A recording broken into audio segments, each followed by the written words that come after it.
संभाजीनगरच्या बसमध्ये झालेल्या तुफान हाणामारी संदर्भातली आणि हाणामारी कशावरून तर सुट्ट्या पैशांवरून ही हाणामारी झाली। प्रवासी आणि चालक वाहकांमध्ये हाणामारीचा व्हिडिओ हा समोर आलाय।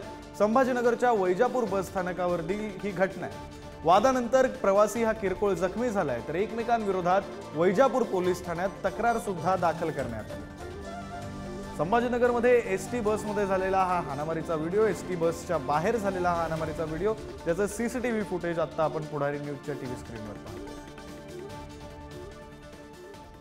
प्रतिनिधी नितीन थोरात सध्या फोन लाईनवरून जोडले गेलेले आहेत, त्यांच्याकडून अधिकचा तपशील जाणून घेऊया। नितीन, साधारण कधीचा हा व्हिडिओ आहे? आता पोलिसात सुद्धा तक्रार दाखल झाली आहे, काय नेमकी पुढची प्रक्रिया असेल?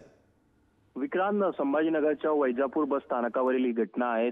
दुपारी साधारणतः 11:30 दरम्यानचा हा व्हिडिओ आहे आणि ही बस जालना डेपोवरतून नाशिक येथे चालली होती आणि वैजापूर येथे एक प्रवासी उतरला। त्यानंतर त्याने वाहकाला आपले सुट्टे पैसे मागितले, त्याच्यातून शाब्दिक बाचाबाची झाली। शाब्दिक बाचाबाचीनंतर चालक, वाहक आणि प्रवासी या तिघांमध्ये जोरदार हाणामारीची ही घटना घडली।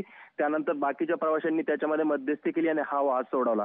या वादामध्ये प्रवासी आहे तो जखमी झालेला आहे, तर वाहक व चालकाला देखील किरकोळ दुखापत झाली आहे।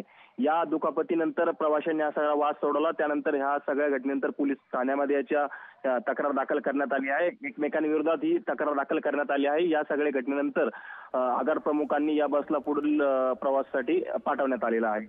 धन्यवाद नितीन, दिलेल्या सविस्तर माहितीसाठी। आता वळूया पुढच्या बातमीत।